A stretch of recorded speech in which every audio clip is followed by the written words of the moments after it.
देखिए इसमें आपको एक दो चीज़ें ये बताई गई थी पहले। जैसे एक बताया था आपको उभयनिष्ठ विभव एक आवेशों का पुनर्वितरण, ठीक है। दो चार चीज़ें आपको देखनी थी। तो यहाँ पर एक तो ये है आवेशों का पुनर्वितरण, जो आपके आवेश हैं आवेशों का पुनर्वितरण। अब देखिए पुनर्वितरण जो शब्द है रीडिस्ट्रीब्यूशन, इसका मतलब क्या है भाई? जो पुनर्वितरण वर्ड है, पुनर्वितरण से क्या समझते हैं बताइए कोई लोग? पुनर्वितरण मतलब बांटना, तो पुनर् का मतलब फिर से, मतलब हम क्या कर लें, एक बार सारा सामान इकट्ठा कर लें, ठीक है। यही तो हुआ कि एक बार जैसे हमने कह दिया कि मान लीजिए आपने क्या कर दिए, जितने आपको कंट्रीब्यूट करने हों, किसी ने 10 रुपये दिए, किसी ने 20 दिए, किसी ने 50 दिए, एक बार हमने क्या कर दिए, आपकी इच्छा अनुसार पैसे लिए जमा किए। और रीडिस्ट्रीब्यूशन का मतलब क्या हो गया? जितने इकट्ठा हुए, समझ रहे हैं? रीडिस्ट्रीब्यूशन जो वर्ड है यानी पुनर्वितरण का जो वर्ड है, यह आपने और कहीं भी पढ़ा होगा। कहाँ पढ़ा है याद है? कहीं संकरण में पढ़ा होगा। संकरण जो है, संकरण में शायद पढ़ा होगा। संकरण में भी क्या होता है? पुनर्वितरण होता है। तो यानी ये कहा जाता है कि पुनर्वितरण यानी रीडिस्ट्रीब्यूशन, इसका मतलब है कि अगर हम क्या कर दें, कहीं पर भी किसी आवेश को हमने क्या लिया, पहले जोड़ा और उसके बाद बराबर बराबर डिस्ट्रीब्यूट कर दिया। सिर्फ बांटना नहीं, समझ रहे हैं हमारी बात? ये नहीं कि आवेश को बांट देना केवल। आवेश का मतलब है आपने 10 रुपये दिए, ठीक है, आपने 50 दिए, ठीक है, किसी ने 1000 दिए, ठीक है। अब हो सकता है जब बंटवारा हो तो जिसने 10 दिए थे उसको 20 मिल जाएं, जिसने 50 दिए थे उसको भी 20 मिल जाए। बात हमारी समझ पाए नहीं समझ पाए? पुनर्वितरण का मतलब ये है। पुनर्वितरण का मतलब ये नहीं है कि हमने तुमसे 10 लिए थे तुमको 10 वापस कर दिए, उनसे 50 लिए थे उनको 50 वापस कर दिए। पुनर्वितरण से मतलब है सब कुछ हमने लिया, जोड़ा और जोड़ने के बाद सब में बराबर रूप से डिस्ट्रीब्यूट कर दिया। समझ गए वर्ड? यानी हम क्या करते हैं, जैसे मान लीजिए 1 2 3 4 5 6 इस तरह से कई सारे आवेश हैं या कई सारे संधारित्र हैं जिनकी धारिताएं, एक ये हो गया, एक ये हो गया, एक ये हो गया, ठीक है, एक ये, मान लीजिए ये कई सारे संधारित्र हैं इस तरह से। अब वो किसी भी क्रम में जुड़े हुए हैं, चाहे वो समांतर में जुड़े हों, चाहे श्रेणी में जुड़े हों, चाहे कैसे भी जुड़े हों मान लीजिए। अब हम क्या कर लें, सबके विभव हम क्या करें, काउंट करें टोटल, फिर उसके बाद क्या कर दें, बराबर बराबर का बंटवारा कर दें।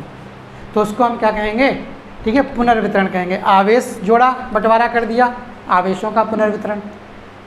फिर इसके बाद एक वर्ड आएगा इसमें, ठीक है, पुनर्, जो आपका उभयनिष्ठ आवेश, सॉरी उभयनिष्ठ विभवांतर। उभयनिष्ठ विभव या विभवांतर। उभयनिष्ठ का मतलब समझते हैं, कॉमन। ये तो होता है उभयनिष्ठ का मतलब क्या होता है, कॉमन, यानी जो सब में मिले आपको। तो उभयनिष्ठ विभवांतर या उभयनिष्ठ विभव का मतलब क्या है, हमने सबको जोड़ा, ठीक है। मान लीजिए 4 संधारित्र थे या 5 संधारित्र थे। अब 5 संधारित्र थे तो पहले संधारित्र की धारिता कितनी, C1, विभव कितना, V1, ठीक, समझ गए। दूसरे संधारित्र की धारिता कितनी, C2, विभव कितना, V2। तीसरे संधारित्र की धारिता C3 और विभव V3। अब अगर हम तीनों को मिला दें भाई, Q बराबर CV होता है। मान लीजिए ये 3 संधारित्र हैं, पहला जिसकी धारिता कितनी, C1, दूसरा जिसकी धारिता C2, तीसरा जिसकी धारिता C3, ठीक। इसका विभव V1, इसका विभव क्लियर हो गया।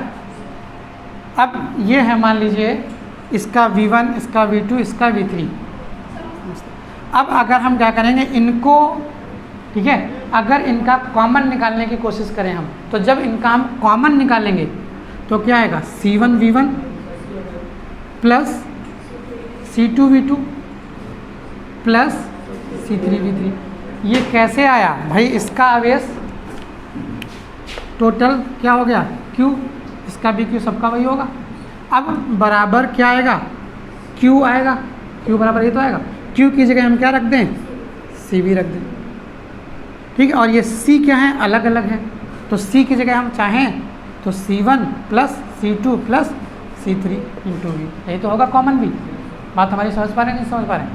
ना समझिएगा तो अभी हम फिर से इसको बताएंगे। V बराबर क्या आना चाहिए, C1 V1 plus C2 V2 plus C3 V3 upon C1 plus C2 plus C3 and so जितने भी होंगे, ये आपका क्या निकल कर आएगा, उभयनिष्ठ विभव। फिर से देखिए, ठीक है। मान लीजिए 1 2 3 संधारित्र हमने जोड़ दिए। पहले का विभव कितना है, ठीक है, V1। दूसरे का विभव कितना है, V2। तीसरे का विभव कितना है, V3। ठीक, कॉमन विभव मान लिया हमने इसका क्या, V मान लेते हैं। इसका टोटल विभव कितना आएगा, V आएगा। धारिताएं, धारिता इसकी कितनी आ गई, C1, इसकी C2, इसकी C3। ठीक, अब अगर इसका आवेश Q बराबर क्या होता है, CV होता है, तो इसका आवेश क्या आएगा, इस वाले संधारित्र का C1 V1 आएगा, नहीं आएगा। इस वाले का कितना आएगा, C1 V1, इस वाले का C2 V2, इस वाले का C3। सभी लोग देख लीजिएगा, पता चला अभी कोई गीली हो चिपक जाए, ठीक है, मतलब सीटें चेक कर लीजिएगा, पता चला सीटों की बात कर रहे हैं, सीटें भले ना सूखी हों, बाकी सब सूख गया होगा, ठीक है। तो यहाँ से देखिए C1 V1, ये C2 V2, ठीक है, और यहाँ से हमने क्या कर लिया, इनका कंबाइंड निकाल लिया। अब हमने सिद्धांत लगा दिया कि Q बराबर टोटल Q बराबर, ठीक है, Q1 plus Q2 plus Q3। ठीक, अब देखिए यहीं से Q बराबर C1 V1, भाई Q1 की जगह क्या है, C1 V1, Q2 की जगह C2 V2, Q3 की जगह C3 V3। इतना हो गया। अब देखो Q बराबर क्या होता है, CV होता है, तो C इंटू V बराबर C1 V1 plus C2 V2 plus C3 V3। अब धारिताएं अलग अलग हैं संधारित्र, तो धारिता कुल कितनी हो जाएगी, C1 plus C2 plus C3 into V बराबर C1 V1 plus C2 V2 plus C3 V3।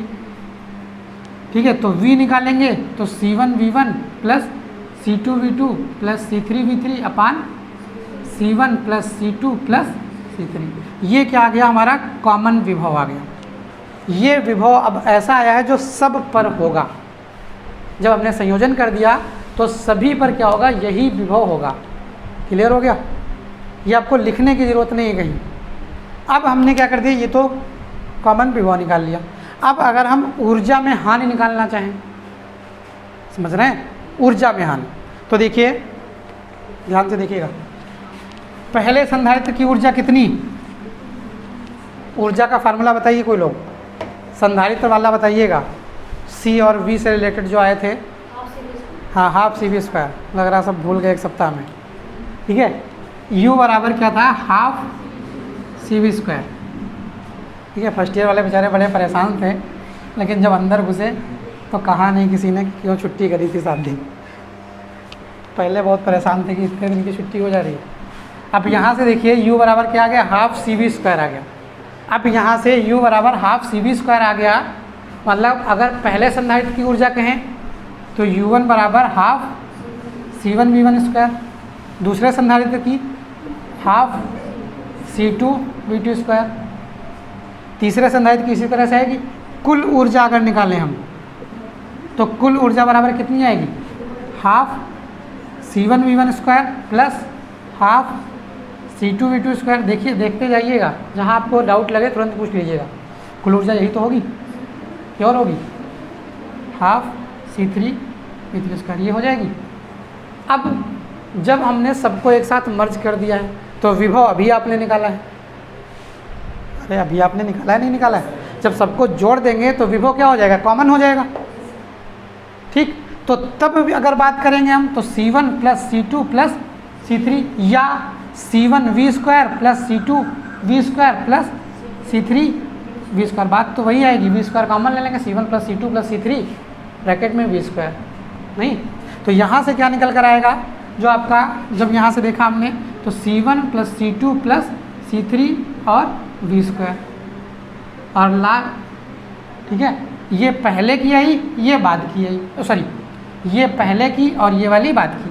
अगर ऊर्जा हानि निकालनी हो तो क्या कर दें, इसमें से इसको घटा दें, निकल आएगी। देखिए ये सब बहुत वैसे टॉपिक नहीं, इसीलिए आपको लिखा नहीं रहे, खाली बता रहे हैं बस। ये हम लिखाएंगे नहीं है, जो आपको बताया है ये लिखाना नहीं हमको, ये ठीक है कॉम्प्लिकेटेड है बहुत पहली चीज़, लेकिन बहुत बेकार है, कोई मतलब नहीं इनका यहाँ पर, इसीलिए हमने आपको समझा पूरा दिया है। ठीक है, लिखने में खाली एक्सप्रेशन जब करोगे पूरे पेज का जाएगा, इतना बड़ा सा, देख के और उलझन होगी जब कभी पेपर आएगा पास में, अरे ये इतना बड़ा प्रूफ है, काम का है नहीं किसी। ठीक है, तो इसलिए समझ लीजिए यहाँ पे आप तीनों वर्ड समझ लीजिए। पुनर्वितरण का मतलब है हमने उनको जोड़ दिया है। ठीक, उभयनिष्ठ विभव का मतलब है जब जोड़ा है, जब जोड़ा है तो पहले V1 था, V2 था, V3 था, अब जोड़ने के बाद कॉमन कितना हो गया। ठीक, कॉमन जो है वो कितना हो गया, ये हो गया उभयनिष्ठ। ऊर्जा हानि का मतलब पहले कितनी ऊर्जा थी, अब कितनी रहेगी। अगर हानि निकालनी है तो पहले वाली माइनस बाद वाली, अगर ऊर्जा गेन निकालना है मतलब ऊर्जा लाभ निकालना है तो बाद वाली माइनस पहले वाली। समझ रहे हैं नहीं समझ रहे हैं? अगर हानि हुई है तो इसका मतलब भैया 100 रुपया थे, अब कितने बचे, तो पहले माइनस अब इतनी हानि हो गई। लाभ का मतलब क्या है, जितने हो गए 120 हो गए माइनस 100। तो बात समझ पाए, कब लाभ निकालना है कब हानि निकालनी, क्लियर। तो ये चैप्टर आपका इसमें बस इतना ही है। अब उसके बाद अगला चैप्टर है वैद्युत चालन। ठीक है, डाल लीजिए वैद्युत चालन।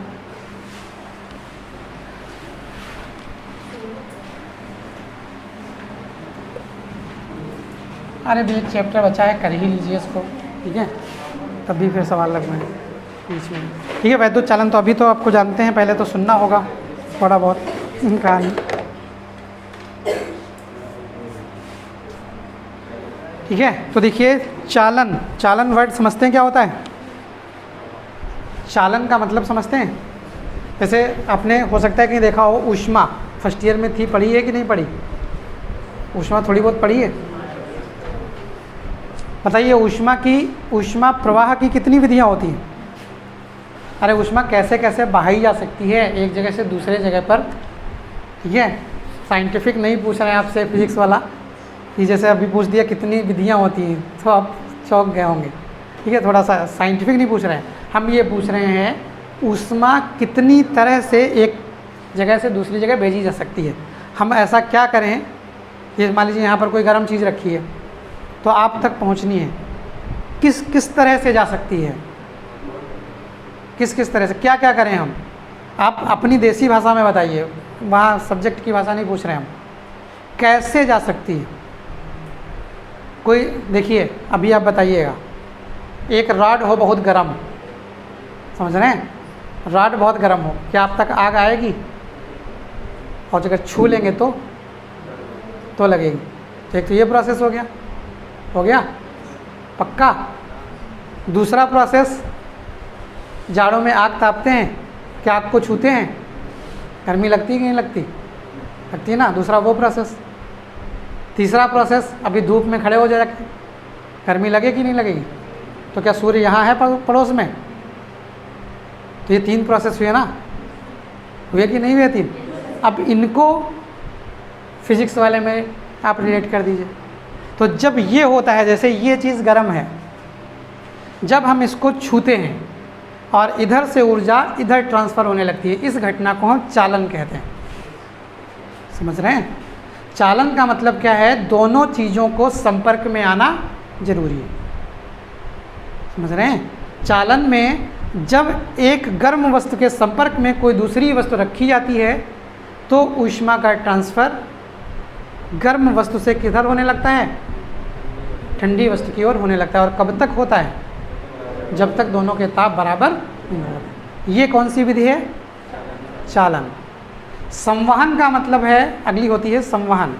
संवहन का मतलब होता है कि हमको कांटेक्ट जरूरी नहीं है। जैसे आप आग तापते हैं, आग यहाँ जल रही है, ऊष्मा कहाँ तक आ रही है? हमारे तक आ रही है। ठीक है, कि हम आग के कांटेक्ट में नहीं गए तब भी हमको थोड़ी दूर से ऊष्मा मिल रही है। इस प्रोसेस को हम क्या कहते हैं? संवहन कहते हैं। अब तीसरी आती है, अब सूर्य वाली, संवहन में तो आएगी नहीं, क्या आएगी?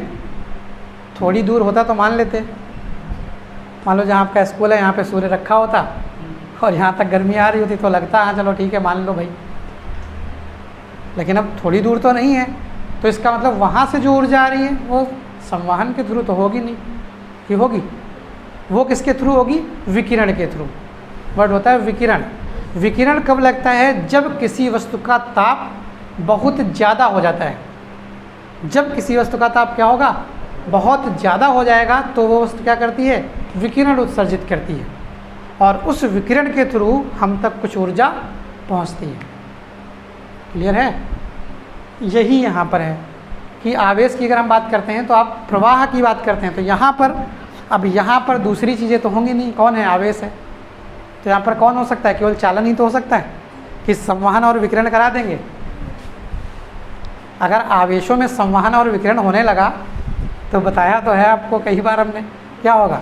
हम यहाँ पे स्विच ऑन करेंगे, झटका आपको लगेगा वहाँ कहीं, साला कहीं बैठे हैं यहाँ पे स्विच ऑन किया, अब करंट आपको लग गया। क्यों भैया? करंट जाना चाहिए ना। अब विकिरण अगर चालू हो जाए तब तो मतलब पावर हाउस में स्विच ऑन किया, लाइन जोड़ी गई और यहाँ 2-4 गिरे इधर उधर। ठीक है, तो यह नहीं कह सकते आप। वैद्युत में ये सब संभावनाएं संभव नहीं है। वैद्युत में केवल कौन सी संभव है? चालन। जब पकड़ोगे इसको, ठीक है, तब भी करंट फ्लो करेगी, उसके अतिरिक्त करंट फ्लो नहीं कर सकती। क्लियर हुआ? अब देखो है क्या यहाँ पे कि चालन। तो जो आवेश है, आपको पता है आवेश को क्या करना पड़ता है? एक जगह से दूसरी जगह तक फ्लो कराना पड़ता है। फिर आवेश है तो अगर धारा की बात करें हम कि धारा क्या होती है, तो धारा तो जानते हो क्या होती है? हाँ हाँ, आवेश प्रवाह की दर को हम क्या कहते हैं? धारा कहते हैं। तो इसका मतलब है हमको आवेश प्रवाह कराना है। तो आवेश प्रवाह हम कैसे कराएंगे? चालन के थ्रू ही तो कराएंगे। जैसे आपको हमने बताया था एक दिन, शायद याद हो आपको, कि मान लीजिए यहाँ हम स्विच खोलें तो आपको पता है कि यहाँ पर लाइट तुरंत जल जाएगी। आप एक प्लग जोड़ के अपने घर लिए जाओ, फिर हम यहाँ स्विच दाबें, क्या समय लगेगा? नहीं लगेगा ना। अरे बहुत माइक्रो मिनी लगेगा जो आपको पता नहीं चलेगा। बस ये होगा कि यहाँ स्विच ऑन किया है और आप तक लाइट जल गई है, यही तो होता है। तो अगर इनमें हम फ्लो देखें तो कौन है? इलेक्ट्रॉन ही तो है भाई। ये आपका वायर है मान लीजिए, तो वायर में क्या होते हैं? मुक्त इलेक्ट्रॉन होते हैं, ठीक है। और आपको भी पता है कि समय नहीं लगता। हम ये नहीं कह रहे कि समय लगता ही नहीं है, समय झटके में भी तो कुछ ना कुछ समय लगेगा। जैसे आपको बताया था प्रोसीजर हमने कि एक ये है, अभी गेट को धक्का मारना है, एक तो हम यहाँ से भागते हुए जाएं, समय लगेगा कुछ। एक ये हो, यहाँ से वहाँ तक पाइप जोड़ दी और यहाँ पे खट्टे से किया तो कहाँ लगेगा? उस गेट पे लगेगा। लेकिन ज़्यादा समय तो नहीं लगेगा, लेकिन कुछ ना कुछ तो लगेगा। तो बहुत हल्का लगता है, वो नेग्लिजिबल होता है यहाँ पे। तो हम ये मानते हैं कि यहाँ पर समय नहीं लगेगा। हमने यहाँ पर स्विच ऑन किया और यहाँ पर बल्ब जल गया। किस लिए जला? क्योंकि इसमें क्या है? मुक्त इलेक्ट्रॉन है। मुक्त इलेक्ट्रॉन पूरे भर में भरे हैं, ये नहीं है कि कहीं एक जगह है। मुक्त इलेक्ट्रॉन कहाँ भरे हैं? पूरे भर में भरे हैं। जैसे यहाँ पर इलेक्ट्रॉन एक बढ़ा, लबालब फुल है यहाँ, अगर एक इलेक्ट्रॉन बढ़ेगा तो आगे वाला खिसकेगा। तो जैसे ही यहाँ पर इलेक्ट्रॉन मूवमेंट करेगा, यहाँ पर आगे वाला इलेक्ट्रॉन फ्लो करेगा और लाइट हमारी जलेगी। तो जो धारा थी, यानी आवेश प्रवाह की दर को हमने क्या कह दिया? धारा कह दिया। या 1 सेकेंड में दर आपको बता चुके हैं। दर और विभव प्रवणता 2 चीज़ें बताई हैं हमने, आपको शायद याद हो। दर किसको कहेंगे? अरे दर के लिए क्या करते हैं? किससे? समय से ना। दर के लिए समय से यानी टी से भाग करते हैं। प्रवणता के लिए दूरी से भाग करते हैं, ये ध्यान रखिए। अगर कहीं दर निकालनी है किसी की तो किससे भाग करेंगे? टी से, समय से। और अगर प्रवणता निकालनी है तो दूरी से। यहाँ पे अभी आपने परिभाषा बोली कुछ, आवेश प्रवाह की दर को धारा कहते हैं, यही तो हुआ। तो आवेश पान टी, ये तो होना चाहिए। और आप जानते हैं आई बराबर क्यू अपान टी या क्यू बराबर आई टी, यही निकल कर आता है। अब यहाँ से अगर टी को हम 1 कर दें, ये आपको बता चुके हैं कई बार कि अगर परिभाषा निकालनी है तो क्या करो, नीचे वाले को 1 करो, यानी टी बराबर 1 तो आई बराबर 1। यानी एकांक समय में मतलब 1 सेकेंड में जितना आवेश गुजरेगा कहीं से, या जितना आवेश बहेगा, जितना आवेश फ्लो करेगा, वो चीज़ क्या कहलाएगी, हमारी धारा कहलाएगी। समझ गए? पक्का? अब हमको क्या करना है, इलेक्ट्रॉन वाला प्रोसीजर निकालना है। ठीक है, जैसे ये हो गया I बराबर Q/T और Q बराबर NE, ये होता है, ये तो जानते होगे सर, Q बराबर NE भी होता है। तो इसका मतलब I बराबर क्या हो जाएगा, NE/T।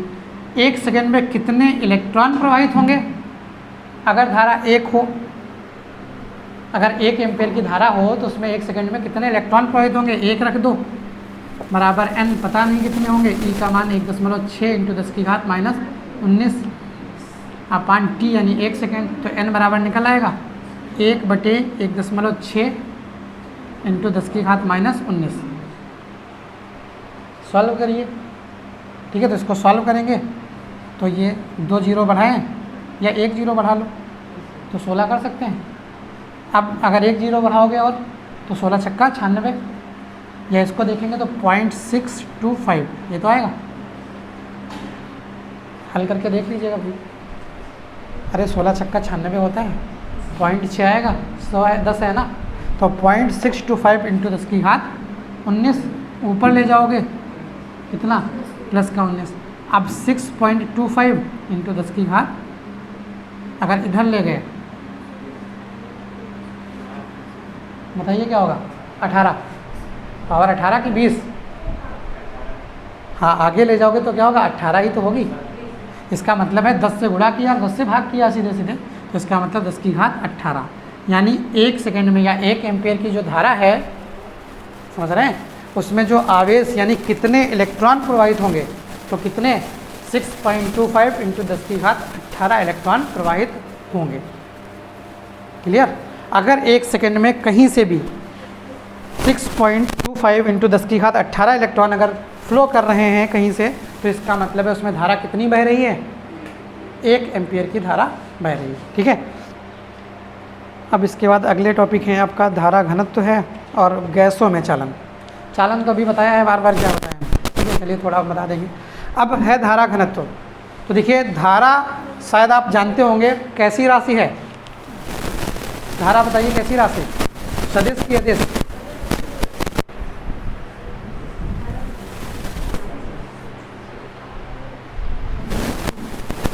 देखिए कुछ चीज़ें जो होती हैं कुछ खास होती हैं, मैं बात समझ रहे हैं। जैसे एक चीज़ नॉर्मल होती है, नॉर्मल को आप नहीं ध्यान रखें चलेगा।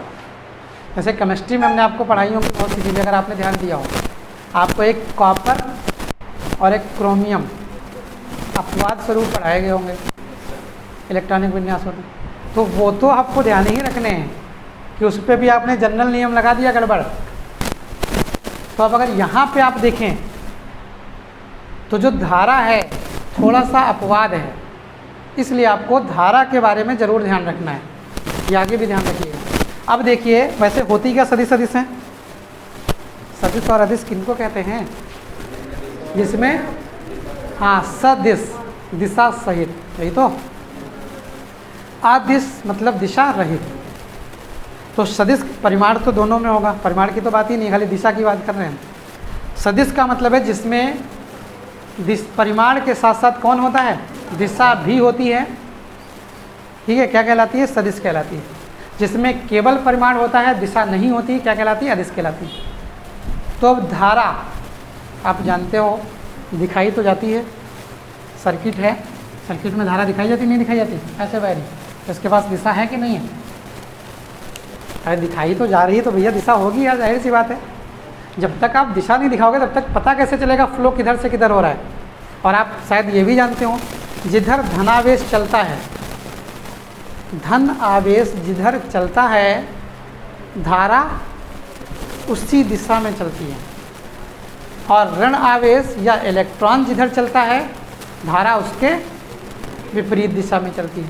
तो इसका मतलब धारा चलती है, मतलब हम कहीं दिखाते हैं तो दिशा होती है ना इसके साथ। तो ये कौन सी राशि होनी चाहिए? होनी कौन सी चाहिए? सदिश, लेकिन होती नहीं है। समझ रहे हैं? हमने ये नहीं कहा कि सदिश राशि होती है, होनी चाहिए सदिश, यही अपवाद है। इसलिए आपको ये ज़रूर ध्यान रखना चाहिए। नॉर्मल चीज़ें भले भूल जाओ, लेकिन जो एक्सेप्शनल हैं या जो थोड़ी अलग हैं उनको तो ध्यान रखो आप कम से कम। तो ये होनी चाहिए किसके अनुसार? सदिश के अनुसार। क्यों? क्योंकि इसमें दिशा दिखाई जाती है, लेकिन ये अदिश होती है। अब क्यों अदिश होती है? आपने शायद सदिशों के कुछ नियम पढ़े होंगे जोड़ घटाने के। एक त्रिभुज का नियम पढ़ा होगा, पढ़ा था? पढ़ा जरूर होगा, फर्स्ट ईयर में याद हो चाहे ना याद हो। एक त्रिभुजों के जोड़ने का ऐसे कि एक ये इसकी पूंछ में, ठीक है, इसका सर जोड़ा, फिर यहाँ से यहाँ तक ये जोड़ा, तो ये आर बराबर, हाँ, vector A plus vector B, पढ़ा जरूर होगा इसे। ये त्रिभुज विधि है। इसी तरह से एक समांतर चतुर्भुज विधि होती है, देखा होगा कि अगर दो ऐसे वेक्टर आपको पता हैं जो एक ही जगह से हैं, तो हम क्या करते हैं? यही नियम लगाते हैं, आगे थोड़ा बढ़ा लेते हैं, इसको यहाँ से जोड़ देते हैं, ये इसका परिणाम ही हो जाता है। एक बहुभुज विधि पढ़ी होगी, पढ़ी नहीं पढ़ी? नहीं पढ़ी? ये दोनों तो पढ़ी हैं कन्फर्म। बहुभुज विधि का मतलब होता है जैसे मान लो कई सारे आवेश हैं, समझ रहे हैं? बहुत सारे हैं,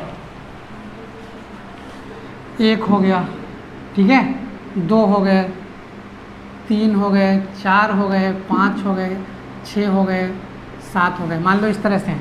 अब बहुभुज विधि में इतने वेक्टरों को जोड़ना है। हमको जो भी विधियां पता है, जैसे कि पता है कितने वेक्टर जोड़ सकते हैं? दो। अरे एक तो परिणामी है भैया, जोड़ा तो दो को गया है, एक तो उसका रिजल्ट निकल कर आया है। इसमें भी एक और दो को ही तो जोड़ा गया है, बाकी तो हमने हल करने के लिए दो वेक्टर बनाए हैं और ये इसका रिजल्ट निकल कर आया है। समझ रहे हैं? वेक्टर कितने जोड़े जा रहे हैं अभी तक? दो। ये बहुभुज विधि है। बहुभुज विधि का मतलब है मान लो 10 वेक्टर दिए हैं, 8 वेक्टर दिए हैं। अब हम क्या करें? अब हम भैया इस कौन सी विधि लगाएं?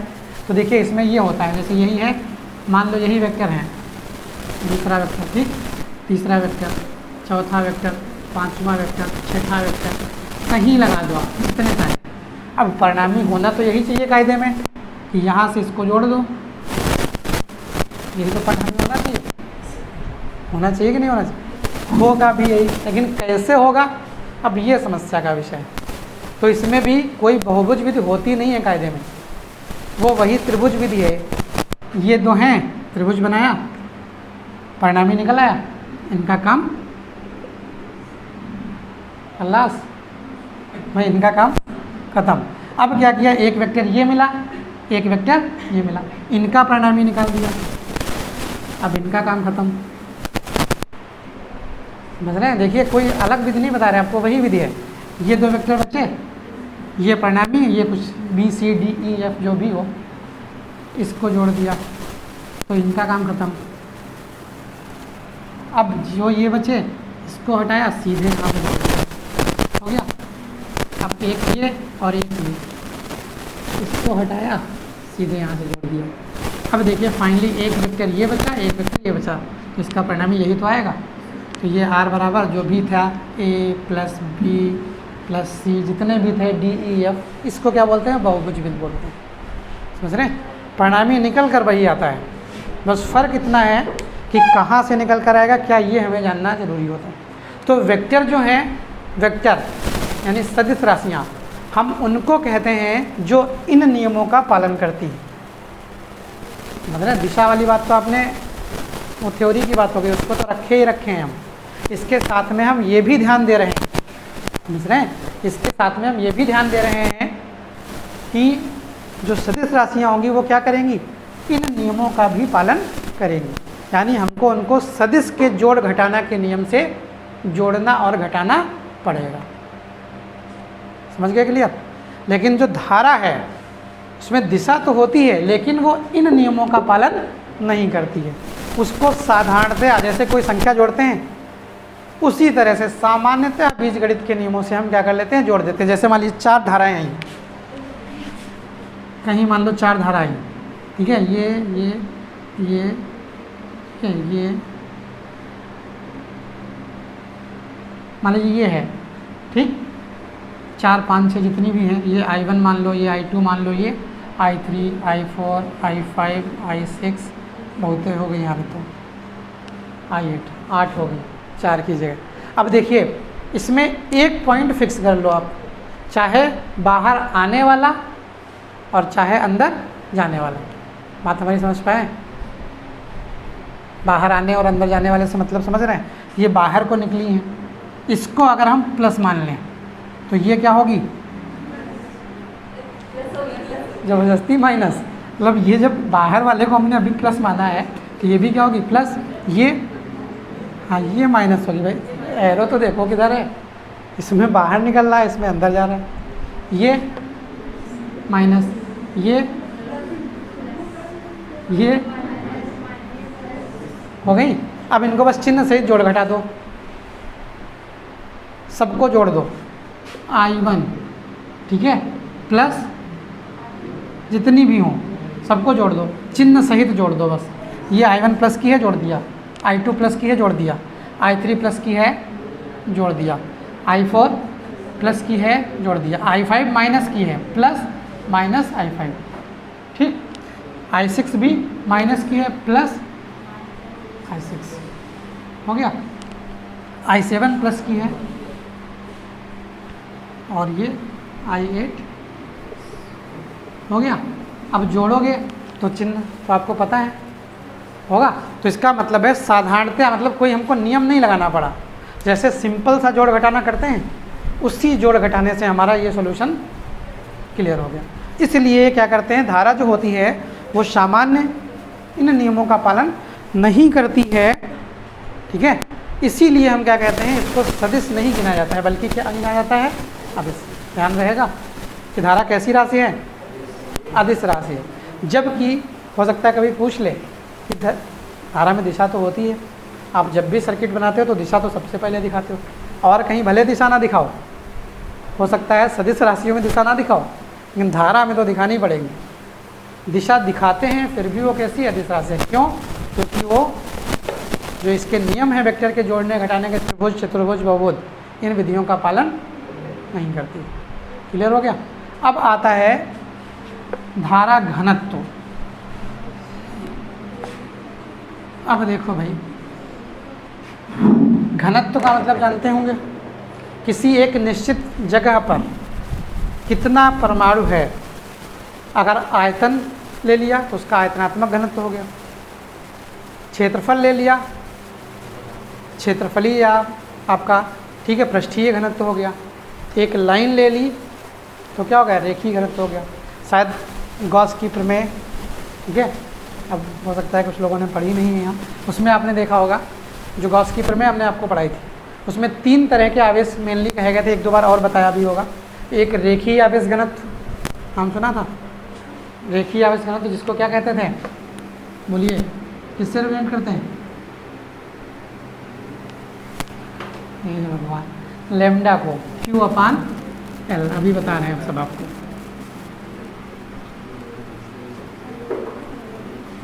अब देखिए ये 3 होते हैं जो आवेश घनत्व होते हैं, जो आवेश डिस्ट्रीब्यूशन होता है वो कितना होता है? 3 तरह से होता है। एक कौन? लंबाई के अकॉर्डिंग, एक पृष्ठ के अकॉर्डिंग और एक आयतन के अकॉर्डिंग। इसको कहते हैं रेखीय आवेश घनत्व, ठीक है। ये है हाँ पृष्ठीय या पृष्ठ आवेश घनत्व, ठीक है। जानते आप बहुत सी चीज़ें हैं, लेकिन बस सिस्टम से नहीं जानते हैं, ठीक है। जानते बहुत कुछ है, लेकिन बस आपका थोड़ा सा सिस्टम गड़बड़ है कि एक लाइन से चीज़ें नहीं जानते हैं कि किसको क्या बोलते हैं हम, कहाँ। बस हमको अरेंज करना है आपको, ठीक है। जो इधर उधर मिसमैच है उसको बस सही से लगाना है। यहाँ पे देखिए ये क्या हो गया? आयतन या आयतनात्मक घनत्व।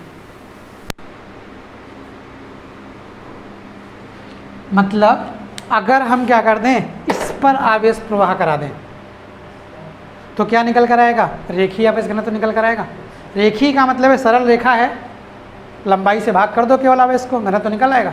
पृष्ठीय का मतलब क्या है? कोई एक पृष्ठ हो गया, कोई एक क्षेत्रफल ले लिया, उसको हम क्या कह देंगे? पृष्ठीय आवेश घनत्व कहेंगे, नहीं कहेंगे? तो पृष्ठीय आवेश घनत्व का मतलब है क्यू लिया हमने, जिस पृष्ठ पर है उस पृष्ठ के काहे से भाग कर दें, क्षेत्रफल से भाग कर दें, उसको काहे से रिप्रेजेंट करते हैं, सिग्मा से। आयतनात्मक घनत्व का मतलब है पूरे भैया एरिया, पूरा ये जो वॉल्यूम है इसका, पूरे कमरे में आप कितने हो उससे पूरा भाग कर देंगे तो क्या निकल कर आएगा, आयतनात्मक। उसको काहे से रिप्रेजेंट करते हैं, रो से। ठीक है, तो अब देखिए यहाँ पर धारा घनत्व चाहिए, तो इसका मतलब है घनत्व का मतलब है किसी ना किसी चीज़ से हमें क्या करना है, बंद कर दिया क्या उधर से, तो आते हैं नहीं आते ना। अब यहाँ से देखा गया कि अगर ये चीज़ यहाँ से देखी तो हम ये कह सकते हैं, अब जैसे ठीक है धारा घनत्व है, तो धारा घनत्व का मतलब है हमको क्या चाहिए, धारा का घनत्व। धारा कौन सी है, आई, किसी ना किसी पृष्ठ पर बह रही होगी, पृष्ठ पर ही तो होगी, तो क्या कर दें, काहे से भाग कर दें, ए से भाग कर दें। यानी धारा अपान ए मतलब आई अपान ए, धारा को अगर हम क्षेत्रफल से भाग कर देंगे तो क्या निकल कर आएगा, धारा घनत्व निकल कर आएगा, जिसको हम क्या बोलते हैं, जे बोलते हैं। समझ रहे हैं, ये आपका जे क्या है, धारा घनत्व। अब देखिए ये भी याद रखिएगा, धारा कैसी राशि है, अदिश, लेकिन धारा घनत्व एक सदिश राशि। ध्यान रखिएगा ये चीज़ कि धारा कैसी है लेकिन धारा घनत्व जो है वो कैसी राशि है, सदिश राशि। ठीक है, तो धारा घनत्व का मतलब हो गया कि कहीं पर भी अगर हम देख रहे हैं तो किसी एक पृष्ठ पर कितनी धारा बह रही है, यानी एकांक पृष्ठ या एकांक क्षेत्रफल से बहने वाली धारा को ही हम क्या कहेंगे, धारा घनत्व कहेंगे। अगर मान निकालना हो तो धारा घनत्व बराबर क्या होता है, धारा और क्षेत्रफल के अनुपात को या उसकी निष्पत्ति को हम क्या बोलते हैं, धारा घनत्व बोलते हैं। धारा घनत्व कैसी राशि है, सदिश राशि। ठीक है, अब आता है गैसों में वैद्युत चालन। चालन अभी आपको बताया हमने, अब ज़रा इसको बताइए भाई, गैसों में वैद्युत चालन का मतलब क्या होगा, चालन इधर तो जाएगा, अब गैस है, ठीक है, तो गैसों में अगर चालन होगा तो हम क्या करें, गैसों को मान लो ऊष्मा दे दें, चार्ज दे दें या कुछ दे दें, ठीक है, तो क्या चालन होगा कि नहीं होगा, अगर होगा तो किस तरह से होगा। अब आप जानते हैं गैसों में भी क्या होगा, परमाणु तो होंगे ही होंगे, नहीं। अब यहाँ ओपन में नहीं होगा, लेकिन अगर हम किसी गैस को एक जगह पर फिक्स कर दें, ठीक है, यानी उसमें इस तरह से अरेंज कर दें कि उसमें सारे के सारे परमाणु आपके क्या हो जाएं, व्यवस्थित हो जाएं, तो उसमें होगा क्या, नाभिक होगा, आवेश युक्त होगा, इलेक्ट्रॉन्स होंगे, ठीक है, और नाभिक के अंदर कौन होंगे, प्रोटॉन्स होंगे। तो उनके अंदर क्या मिलेंगे, आपको मुक्त इलेक्ट्रॉन मिलेंगे। गैसें जो होती हैं या जो धात्विक होती हैं, धातु होती हैं, या जो गैसें होंगी उनमें क्या होगा, मुक्त इलेक्ट्रॉन मिलेंगे। अगर आपको मुक्त इलेक्ट्रॉन मिले तो कहीं पर भी अगर मुक्त इलेक्ट्रॉन मिल गए, समझ रहे हैं, मुक्त इलेक्ट्रॉन के लिए कोई नियम कायदे कानून नहीं है कि नहीं इसमें मुक्त इलेक्ट्रॉन मिलेंगे तो प्रवाहित होगी। मुक्त इलेक्ट्रॉन आपको जहाँ कहीं पर भी मिल जाए, कहीं पर मुक्त इलेक्ट्रॉन मिल गए तो इसका मतलब हो गया कि इसमें क्या होगी, वैद्युत धारा प्रवाहित हो जाएगी। अब उसके बाद फिर इसमें कई सारी चीज़ें, ओम का नियम आता है। ओम का नियम तो जानते होंगे, सुना है, क्या होता है, नहीं जानते हैं, खाली सुना है ही जानते हैं, ठीक है, अगर जानते हो तो बताइए। हाँ, V बराबर आई आर, ठीक है, V बराबर आई आर। अब यहाँ से ये देखा जाता है कि जो उसका वोल्टेज होता है, समझ रहे हैं हमारी बात, वोल्टेज जो होता है वो धारा के प्रोपोर्शनल होता है। जैसे जैसे हम किसी चीज़ का वोल्टेज बढ़ाते चले जाएंगे वैसे वैसे उसकी क्या बढ़ती चली जाएगी, धारा बढ़ती चली जाएगी। समझ पाए, नहीं समझ पाए, कि जैसे जैसे हम विभवांतर बढ़ाएंगे, आपको पता है लाइट वाला केस, वोल्टेज धीमा हो, पंखे ये सब धीरे चलेंगे, क्यों, क्योंकि उसमें करंट का फ्लो कैसा है, धीमा है, ठीक है।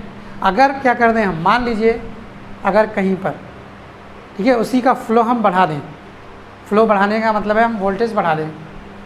आपने कभी कभार देखा होगा, कहीं कहीं किसी के घर में देखा होगा, अपने लाइट से पंखे ज़्यादा तेज़ चलते हैं, लाइट गई, इन्वर्टर चला, थोड़े धीमे हो गए।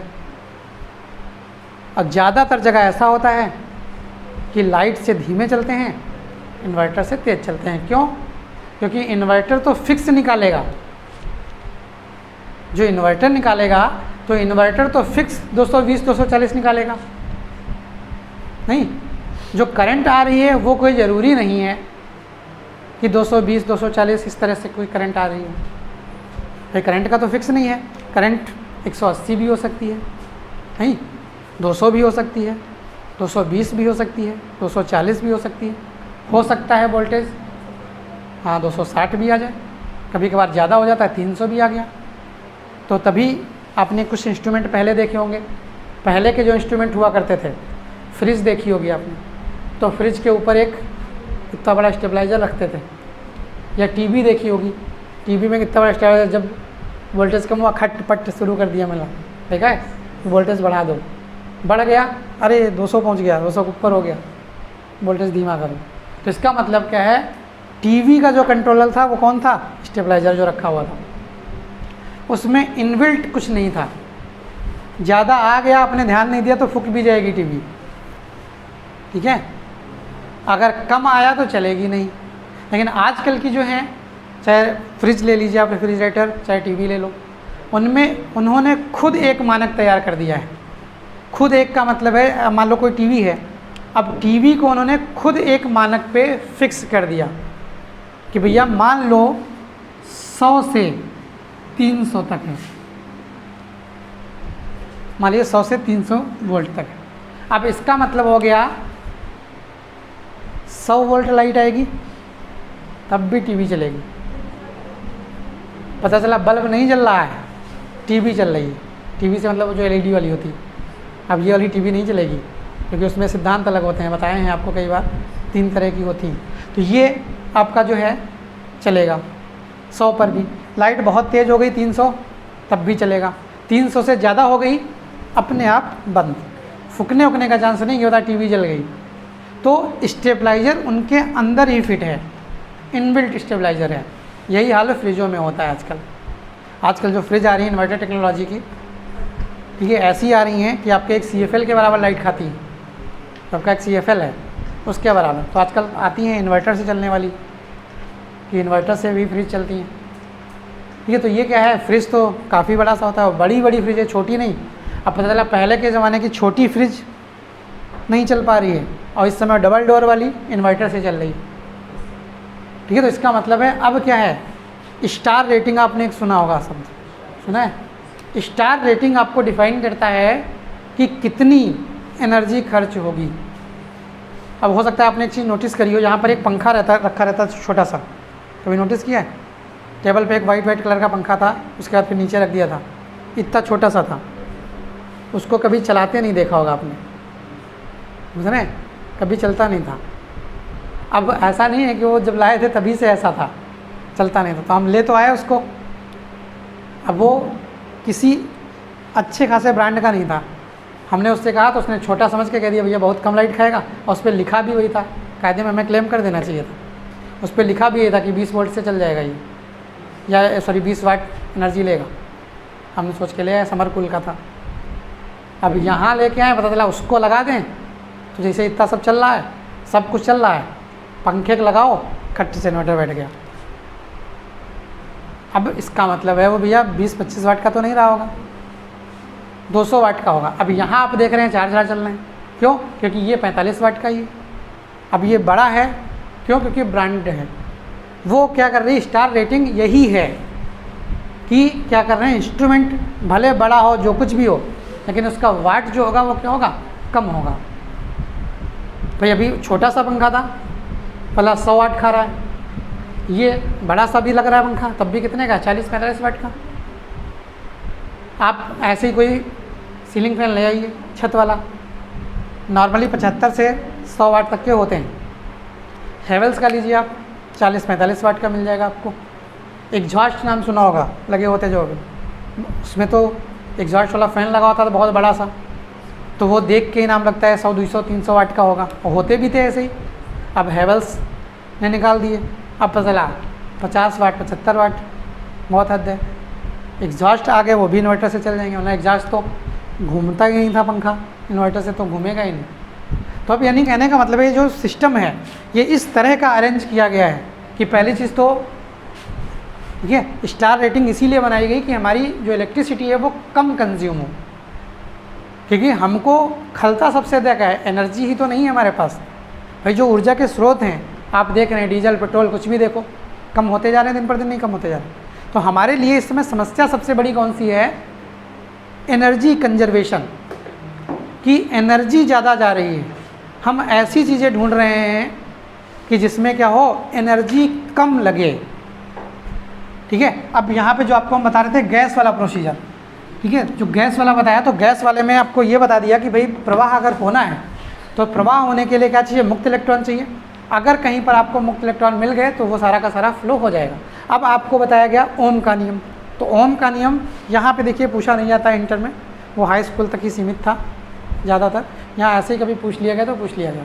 अब ओम का नियम ये कहता है कि जिस हिसाब से हम वोल्टेज देंगे उसी हिसाब से हमारी क्या होगी? करंट फ्लो करेगी। अब उसी में 2-3 वर्ड आते हैं, एक आता है अनुगमन वेग या अपवाह वेग, उसी को बोलते हैं, यानी ड्रिफ्ट वेलोसिटी। इसको हम VD से रिप्रेजेंट करते हैं, D फॉर ड्रिफ्ट, यानी अनुगमन वेग। एक आता है ऊष्मीय वेग, एक आता है श्रांतिकाल, ठीक है, एक आता है माध्य पथ। ये 3-4 से शब्द हैं इसमें जो आपको यूज होने हैं कहीं। तो ये सब हैं वही, जब हम मुक्त इलेक्ट्रॉनों को चलाते हैं तो मुक्त इलेक्ट्रॉन जब चलते हैं तो जिस वेग से वो चलते हैं स्वतंत्रतापूर्वक, उसको हम क्या कहते हैं? ऊष्मीय वेग। जब वो क्या करते हैं? चलते हैं और टक्कर करते हैं, ठीक है। अब कहीं मान लीजिए कोई इलेक्ट्रॉन चल रहा है, सब इलेक्ट्रॉन ही तो इलेक्ट्रॉन भरे होंगे तो टकराएंगे भी नहीं। तो मान लीजिए कहीं टकरा रहे हैं, क्या कर रहे हैं? तो जिस वेग से चलता है और वो टक्कर करता है या स्वतंत्रतापूर्वक हम उसमें क्या कर दें? फ्लो करें हल्का सा करंट या कुछ, तो जिस वेग से वो चलेगा स्वतंत्रतापूर्वक उसको हम क्या कह देंगे? ड्रिफ्ट वेलोसिटी यानी अनुगमन वेग कह देंगे। अब टकराने की बात आती है तो टकराएगा, तो 2 क्रमागत टक्करों के बीच, मान लो यहाँ से चला तो ये नहीं, इनसे टकराया, बस यही हो गया। यहाँ से चला, इनसे टकराया, इसके बाद इनसे टकराया, तो 2 क्रमागत टक्करें कौन हुई? एक ये, एक ये। हमसे तो चला ही है तो हमारी टक्कर थोड़ी गिनी जाएगी। यहाँ से चला है, इनसे टकराया है, ये नहीं एक यहाँ से चला, ये टकरा गया, 2 टक्करें होंगी, नहीं। यहाँ से चला 1 टक्कर, पड़ोसी से टकराया 2 टक्कर, यानी 2 क्रमागत टक्करों के बीच की हम बात करते हैं। तो 2 क्रमागत टक्करों के बीच लगे समय को हम क्या कहते हैं? श्रांतिकाल कहते हैं। 2 क्रमागत टक्करों के बीच जितनी दूरी तय करेगा, जितना पथ तय करेगा वो, उसको हम क्या कह देंगे? माध्य पथ कह देंगे, ठीक है, समझ गए। चलिए अब इसको थोड़ा सा भी कल और थोड़ा बहुत लगेगा, फिर आपको लिखाना शुरू कर देंगे। बहुत बड़ा चैप्टर नहीं है, छोटा सा है, आराम से हो जाएगा।